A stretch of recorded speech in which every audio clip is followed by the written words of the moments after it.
राहुल गांधी कहते हैं कि कांग्रेस में कुछ नेता बारात के घोड़े हैं, कुछ नेता रेस के घोड़े हैं, और उन्होंने अब तीसरा नाम भी दे दिया, लंगड़े घोड़े। लेकिन सवाल इस बात का है कि जो नेता, कांग्रेसी नेता भाजपाइयों से, प्रधानमंत्री नरेंद्र मोदी से गलभैया करते हैं, उनको आप कौन से घोड़े का नाम देंगे? उनको आप कौन सी श्रेणी में रखेंगे? क्या वो रेस के घोड़े हैं जो मोदी जी से जाकर के मिलते हैं, मोदी जी की वाहवाही करते हैं? क्या वो बारात के घोड़े हैं? क्या वो लंगड़े घोड़े हैं? या फिर वो भाजपा में जाने वाले घोड़े हैं? कौन से घोड़े हैं वो? सिर्फ टाइम काटने वाले घोड़े हैं कि वो कांग्रेस में अस्तबल में खड़े होकर के सिर्फ टाइम काट रहे हैं, और जैसे ही भाजपा की तरफ से सही बोली लग जाएगी, सही दाम मिल जाएगा, उसके बाद में भाजपा में चले जाएंगे। ये सवाल क्यों उठ रहा है? ये सवाल इसलिए उठ रहा है क्योंकि भारत के अलग अलग डेलीगेशन जो 33 देशों की यात्रा पर गए थे पहलगाम हमले के बाद में, ऑपरेशन सिंदूर के बाद में, अब वो सारे डेलीगेशन वापसी आ गए। और जब वो सारे डेलीगेशन वापसी आए हैं, उसके बाद में ये तस्वीर आप देखिए, प्रधानमंत्री नरेंद्र मोदी के साथ में डेलीगेशन में कांग्रेस के जो नेता गए थे, या विपक्ष के भी जो नेता गए थे, या भाजपा के या अन्य पार्टियों के जो नेता गए थे, वो मुलाकात कर रहे हैं, प्रधानमंत्री नरेंद्र मोदी से मिल रहे हैं, उनसे मुलाकात कर रहे हैं। कुछ तस्वीरें भी निकल करके सामने आई।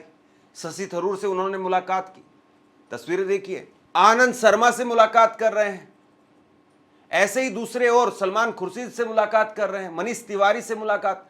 और बड़ी बात यह है, भाजपा के नेताओं की इंडिविजुअल इस तरीके की फोटो ज्यादातर की नहीं है, जबकि कांग्रेस के या विपक्ष के जितने नेता गए उनकी फोटो जरूर अलग से अलग अलग मीडिया हाउस की तरफ से ट्वीट किए जा रहे हैं। अब आप कहेंगे कि नहीं, इसमें तो कोई बड़ी बात दिखाई नहीं देती है, कोई ऐसी दिक्कत वाली बात दिखाई नहीं देती है। लेकिन बात जो वहां पर हुई है, उनमें से कुछ बातें निकल करके सामने आई है। ये तस्वीरें जरा आप देखिए।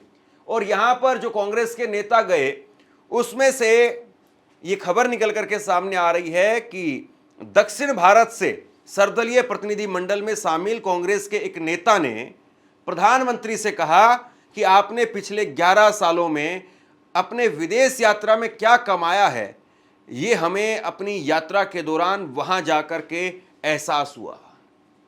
अब दक्षिण भारत से कौन सा नेता है कांग्रेस का जो सर्वदलीय बैठक में गया है, इस बात का कयास लगाना कोई मुश्किल काम नहीं है। क्या वाकई शशि थरूर ने बात कही है? ये बात सूत्रों के हवाले से आ रही है। हो सकता है कि प्रधानमंत्री कुछ दिन बाद में एक वीडियो जारी करेंगे जिसमें यह संवाद दिखाई दे, लेकिन उस संवाद में बहुत सारी बातें नहीं आएंगी, और आनी भी नहीं चाहिए, क्योंकि कई बातें ऐसी हो सकती है जो राष्ट्रीय सुरक्षा से जुड़ी हुई हो, इसलिए उन बातों को सार्वजनिक करना भी नहीं चाहिए। लेकिन यहां पर कांग्रेस के नेता ये कहते हैं, अगर जाकर के, और अगर मान लीजिए कि शशि थरूर ने ही ये कहा है कि आपके 11 साल प्रधानमंत्री रहने और आपकी विदेश यात्राओं के बाद में अब हमें जाकर के एहसास हुआ है कि आपकी यात्राओं का क्या महत्व था। अगर शशि थरूर ने यह बात कही है, ये बातें छन करके निकल करके सामने आ रही है, आधिकारिक तौर पर पुष्टि के साथ में इन बातों को नहीं कहा जा सकता है, लेकिन आप सोचिए जरा इस बात को। अगर ये कहा जा रहा है और अगर शशि थरूर इस बात को कह रहे हैं, तो फिर राहुल गांधी इनको कौन से श्रेणी में रखेंगे? लंगड़े घोड़े, बारात के घोड़े, शादी के घोड़े, या वेटिंग वाले घोड़े हैं? बोली लगने का इंतजार हो रहा है, खिड़की खोल करके आए हैं कि साहब हम भी इस तरफ आ सकते हैं, हमें भी ले लीजिए। और तो और एक दूसरे नेता ने जो कहा है उसको और सुनिए।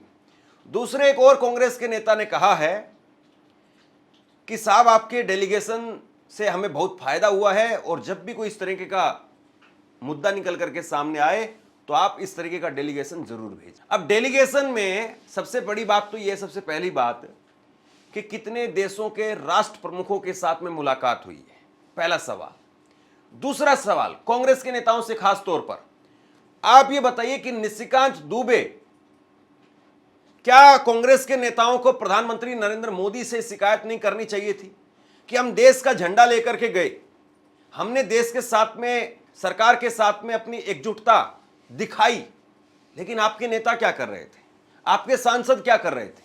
आपके सांसद हमारे पूर्व प्रधानमंत्रियों को गाली दे रहे थे, आपके सांसद रोजाना एक ट्वीट करते थे। क्या निशिकांत दुबे की वहां पर कांग्रेस के नेताओं ने जो ये कह रहे हैं कि मोदी जी आपकी विदेश यात्राओं से अब हमें पता चला है, क्या यह कांग्रेस के नेताओं को इतनी बात भी नहीं कहनी चाहिए थी? एक दूसरा उदाहरण मैं और देता हूं, जरा समझिए इस बात को कि क्या वाकई ये ठीक है या गलत है। आमतौर पर आपने बहुत सारी ऐसी शादियां देखी होंगी अपने परिवारों में या रिश्तेदारों में। कई बार ऐसा होता है कि चाचा की शादी के अंदर फूफा तो नाराज होता है, वो एक अलग बात है, उसको छोड़ दीजिए आप। लेकिन शादी में कई बार ऐसा होता है कि चाचा नाराज हो जाता है, ताऊ जी नाराज हो जाते हैं। कई बार तो ऐसा होता है कि बच्चे के माँ बाप अगर एक साथ नहीं रह रहे हों तो माँ आना नहीं चाहती है या पिताजी आना नहीं चाहते हैं। लेकिन आखिरकार जब शादी की बात होती है तो चाहे चाचा नाराज हो, चाहे ताऊ हो, चाहे माता पिता में से कोई हो, वो मन मार करके ही सही, लेकिन वो कम से कम शादी के समय पर जिस वक्त में सामने वाली पार्टी आने होती है, सामने वाले जो नए नवेले रिश्तेदार आने होते हैं, उस वक्त में तुरंत वो 5 मिनट पहले पहुंच जाते हैं और जैसे ही वो जाते हैं, घर से विदा होते हैं, उसके तुरंत बाद में 2 मिनट में वो निकल जाते हैं। ये मतलब कम से कम ये कहा जाता है कि भाई देखिए, परिवार की जहां बात थी, बच्चों की जहां पर बात थी, वहां पर हम साथ में आ गए, लेकिन तुम्हारे हमारे विचार अब अलग हो गए हैं, अब हम एक साथ बैठ करके खाना नहीं खा सकते, और लोग वहां से निकल जाते हैं। तो क्या कांग्रेस के नेताओं को यह बात कहनी चाहिए थी कि प्रधानमंत्री जी हम वहां गए, देश की इज्जत की बात थी, देश की एकता की बात थी, हम साथ में खड़े हुए, हमने वो बयान दिए जो देश के लिए जरूरी थे, लेकिन आपके नेता ने जो बयान दिए वो ठीक नहीं थे। आपके नेता वहां पर जाकर के जिस प्रकार की राजनीति कर रहे थे वो ठीक नहीं थे, और इसलिए हम सर्वदलीय बैठक में आपसे मुलाकात करेंगे। जो भी हमारी वहां पर फाइंडिंग्स रही है, जो भी हमने वहां पर तथ्य जुटाए हैं, या जो अपनी बातें वहां पर रखी हैं, या जो भी हमारा फीडबैक है, वो हम इंडिविजुअली संबंधित मंत्रालयों को या जिस भी कमेटी को आप कहेंगे उसको हम सौंप देंगे। अगर आप वो चाहेंगे कि हम वहां जाकर के उनको ब्रीफिंग करें तो वहां जाकर के हम ब्रीफिंग भी कर देंगे। लेकिन माफ कीजिएगा, जब आपके नेता वहां जाकर के राजनीति कर रहे थे तो हमें बुरा लग रहा था, कांग्रेस के पूर्व प्रधानमंत्रियों को गाली दी जा रही थी तो हमें बुरा लग रहा था।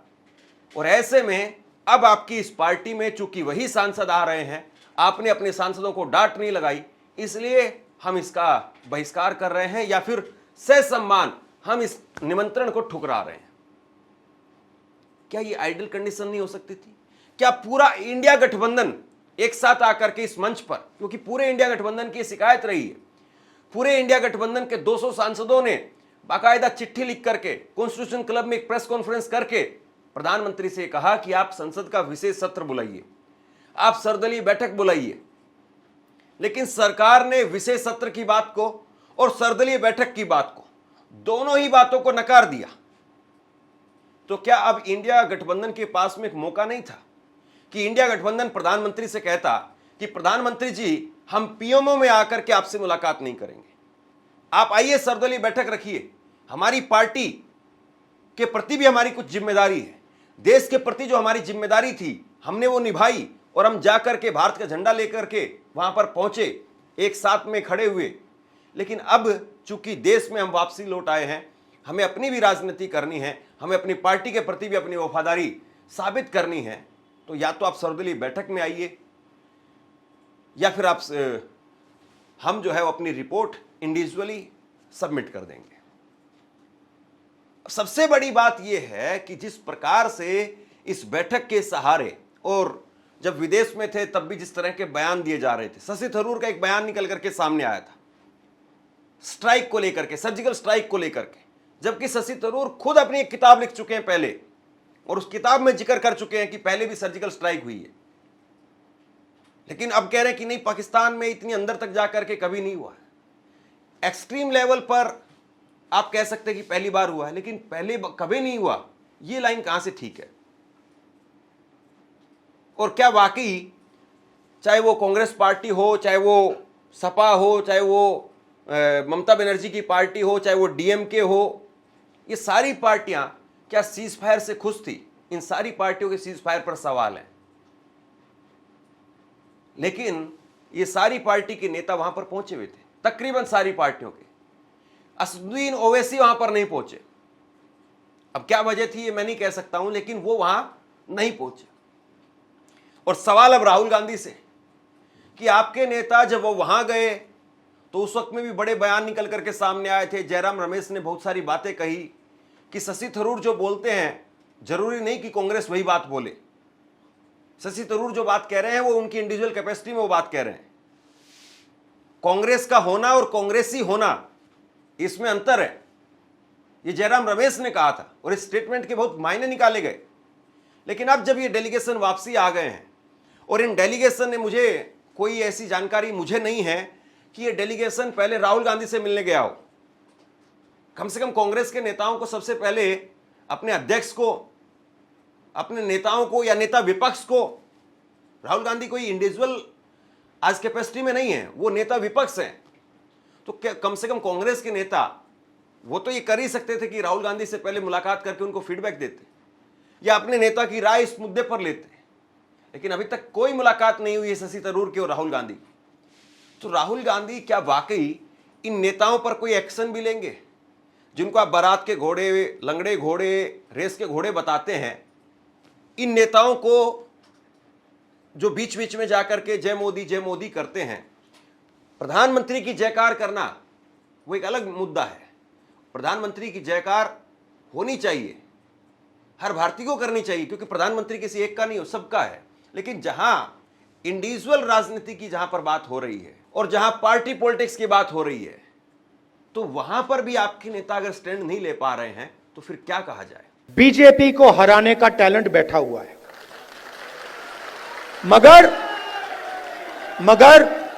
मगर आपके हाथ बंधे हुए हैं।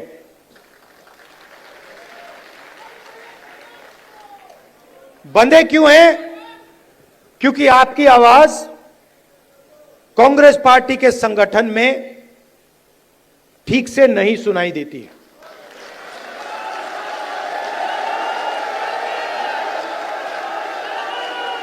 ये हमारी सेना है, ये लड़ने के लिए तैयार है, ये मरने के लिए तैयार है। बीच में 2-3 लोग उल्टे सीधे बयान देते रहते हैं।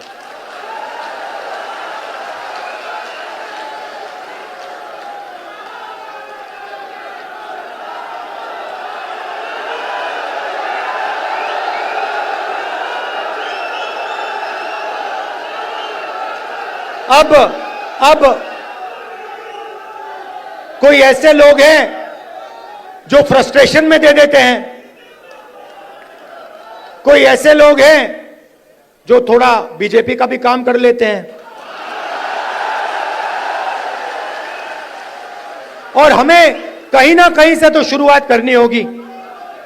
तो वर्किंग कमेटी ने निर्णय लिया है कि शुरुआत डिस्ट्रिक्ट और डिस्ट्रिक्ट प्रेसिडेंट के पोस्ट से होगी, और वहां से, उस शुरुआत से हम पार्टी को मध्य प्रदेश में, गुजरात में, बाकी प्रदेशों में खड़ा करेंगे। अब यहां पे डिस्ट्रिक्ट प्रेसिडेंट आए हैं, और आप में से ऐसे लोग होंगे जो पूरी शक्ति के साथ, दिल के साथ कांग्रेस पार्टी के लिए काम करते हैं, और ऐसे भी लोग होंगे जो थोड़ा थक गए हैं या जिनका मूड ठीक नहीं है, जो ज्यादा टेंशन लिए हैं। अब रेस के घोड़े और बारात के घोड़े को अलग तो करना ही पड़ेगा, और पहले मैं कहता था 2 टाइप के हैं। एक रेस का घोड़ा है, कांग्रेस पार्टी कभी कभी रेस के घोड़े को बारात में भेज देती है, ये कमलनाथ ने कहा है, और कभी कभी बारात के घोड़े को रेस की लाइन में खड़ा कर देती है, उसको पीछे से वो एक चाबुक पड़ता है, वो वहीं बैठ जाता है। मगर एक तीसरी कैटेगरी है, एक हुआ बारात का, दूसरा हुआ रेस का, एक तीसरा भी होता है। कौन सा होता है? लंगड़ा, लंगड़ा घोड़ा। तो ये छांटना है हमें, लंगड़ा कौन सा है, रेस का कौन सा है, बारात का कौन सा है। बारात वाले को बारात में भेजना है, रेस वाले को रेस में डालना है, और लंगड़े वाले को रिटायर करना है कि भैया ये लो, थोड़ी सी घास चरो, घास खाओ, घास चढ़ो, पानी पियो, रिलैक्स करो, बाकी लोगों को तंग मत करो, बाकी घोड़ों को डिस्टर्ब मत करो, नहीं तो फिर कार्रवाई करनी पड़ेगी। जो लंगड़ा घोड़ा होता है, अगर वो डिस्टर्ब करता है तो उसके साथ क्या होता है जानते हो? वो मैं नहीं कहूंगा। तो अब क्या राहुल गांधी कांग्रेस के उन तमाम नेताओं पर कोई कार्रवाई करेंगे? सवाल इस बात का भी है दोस्तों कि जब आपके पास में एक लंबा वक्त है, जब 2029 का चुनाव, बड़ा चुनाव वो दूर है, एक समय है आपके पास में, तो क्या समय का सदुपयोग नहीं करना चाहिए? क्योंकि डॉक्टर यही कहते हैं कि जब आपको चलना फिरना नहीं हो, जब कोई शादी नहीं हो, कोई परिवार में प्रोग्राम ना हो, तो आमतौर पर सर्जरी तभी करवानी चाहिए, क्योंकि तब आपको अच्छा खासा रेस्ट मिल जाएगा और बॉडी आपकी रिकवर कर जाएगी। तो क्या कांग्रेस पार्टी, राहुल गांधी वो सर्जरी करने की भी हिम्मत रखते हैं, या खाली रेस का घोड़ा, ये घोड़ा वो घोड़ा, बस केवल घोड़े घोड़े का नाम बदलते रहेंगे?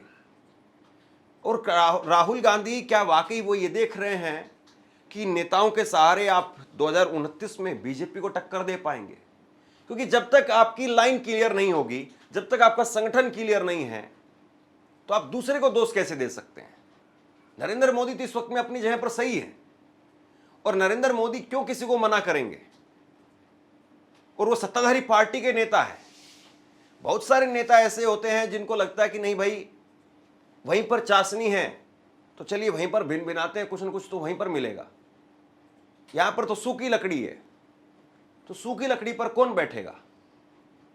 और बात यह भी है ना कि बीजेपी जिस तरीके से पर्ची से मुख्यमंत्री निकाल देती है, इतने बड़े बड़े फैसले बीजेपी ले लेती है, तो क्या आप एक सांसद को या एक नेता को उनको भी ढोते रहेंगे?